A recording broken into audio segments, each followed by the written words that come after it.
नेत्र खुलेंगे। करो ध्यान साधना। बुढ़ापे की दस्तक। अयोध्या में कई दिनों तक मंगल उत्सव होते रहे। कुछ समय पश्चात भरत और शत्रुघ्न का ननिहाल से बुलावा आ गया। वे दोनों ननिहाल चले गए। श्री राम और लक्ष्मण महाराज दशरथ के साथ राजकाज में हाथ बटाने लगे थे। एक दिन महाराज दशरथ शीशे के सामने खड़े मुकुट ठीक कर रहे थे कि अचानक ही उनकी नजर कानों के समीप एक सफेद बाल पर पड़ी, जिसे देखकर वे गहरी सोच में डूब गए।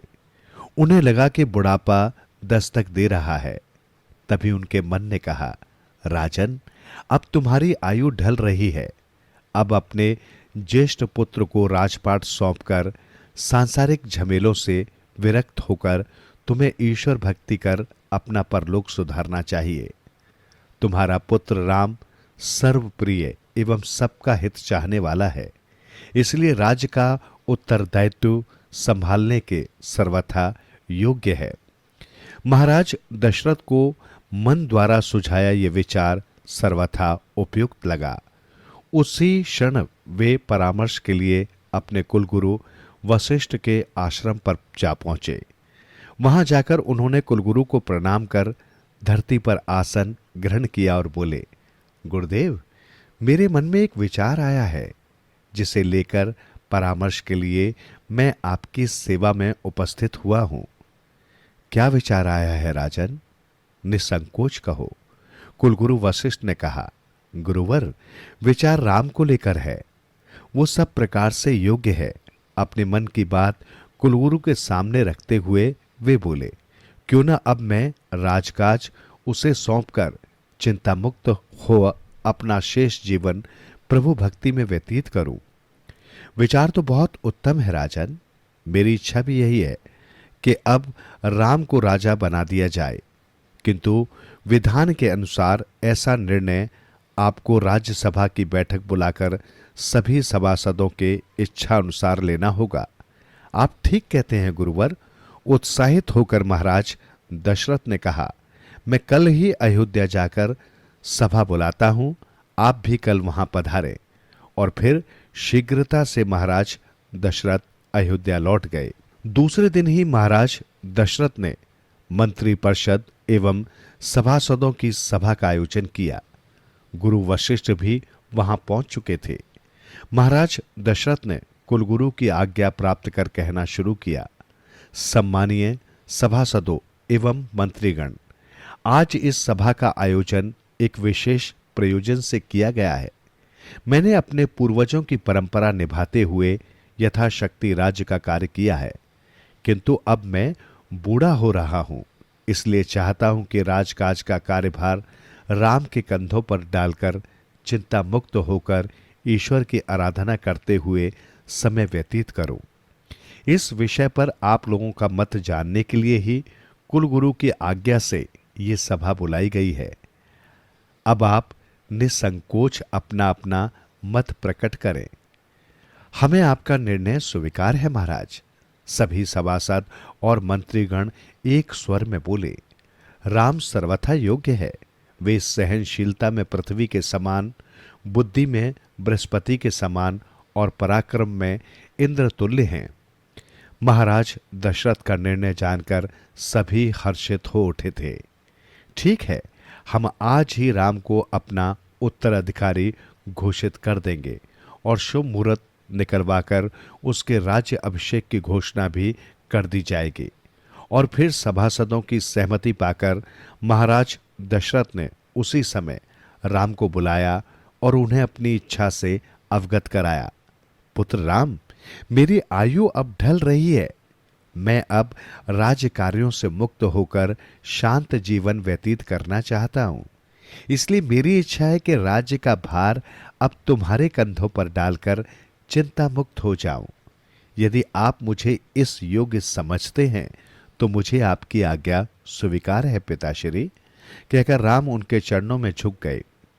महाराज दशरथ ने उन्हें उठाकर हृदय से लगा लिया तथा गुरु वशिष्ठ से राज्य अभिषेक के लिए शुभ मुहूर्त निकालने की विनती की। कुलगुरु वशिष्ठ ने तो जैसे पहले ही शुभ घड़ियों की गणना की हुई थी, उन्होंने तुरंत ही दिन एवं समय राजा को बता दिया। आपकी गणना के अनुसार तो परसों वो दिन है गुरुदेव। हाँ, वही उत्तम है, कहकर गुरु वशिष्ठ से उत्सव संपन्न करने की सभी विधियां भी राजा दशरथ को बता दी। इसके बाद सभा विसर्जित हो गई। राम के राजा बनने की खबर सुनकर पूरे नगरवासी खुशी से झूम उठे। चारों ओर श्री राम की जय जयकार सुनाई देने लगी।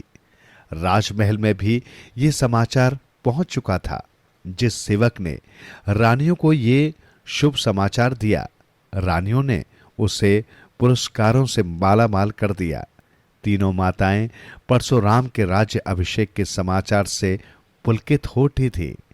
गुरु वशिष्ठ रीति अनुसार राजा बनने से पूर्व राम को शिक्षा देने के लिए श्री राम के महल में गए, जहां सीता जी और श्री राम ने रीति अनुसार गुरु पूजन कर उनका सत्कार किया।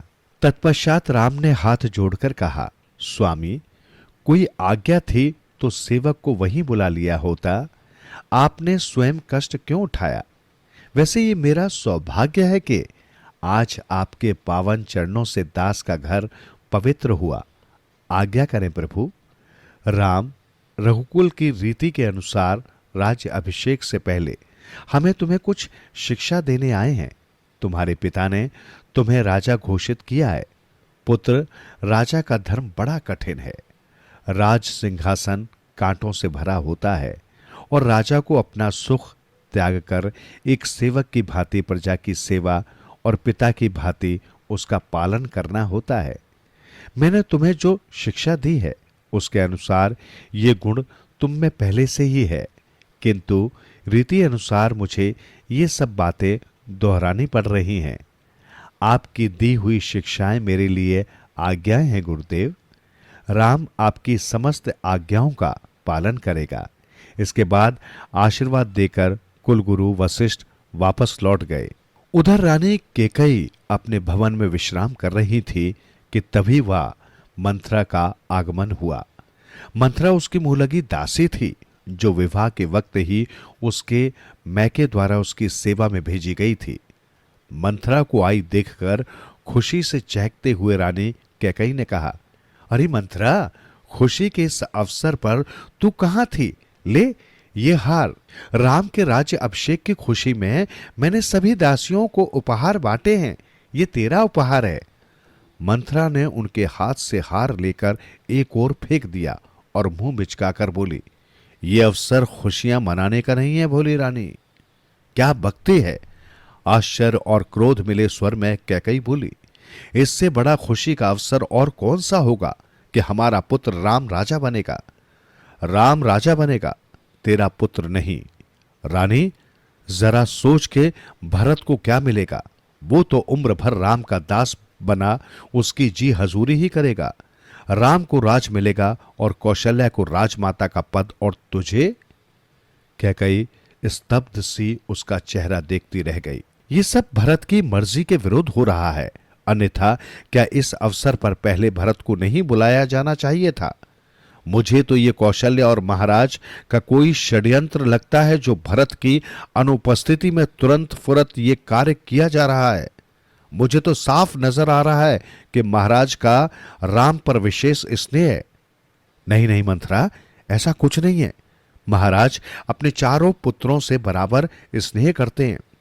महाराज के हाथ में अब क्या रह जाएगा? जो कुछ होगा राम के हाथ में होगा, कौशल्या के हाथ में होगा। वे चाहेंगे तो कल को तुझे और भरत को देश निकाला भी दे सकते हैं। इस प्रकार मंथरा काफी देर तक कैकई के कान भरती रही। अब कैकई की बुद्धि में भी कुछ भयानक विचार उभरने लगे थे। सबसे बड़ी ईर्ष्या उत्पन्न करने वाला विचार तो उसके मन में ये उठा था कि कौशल्या राजमाता बन जाएगी और वो सिर्फ राजा की सौतेली मां कहलाएगी।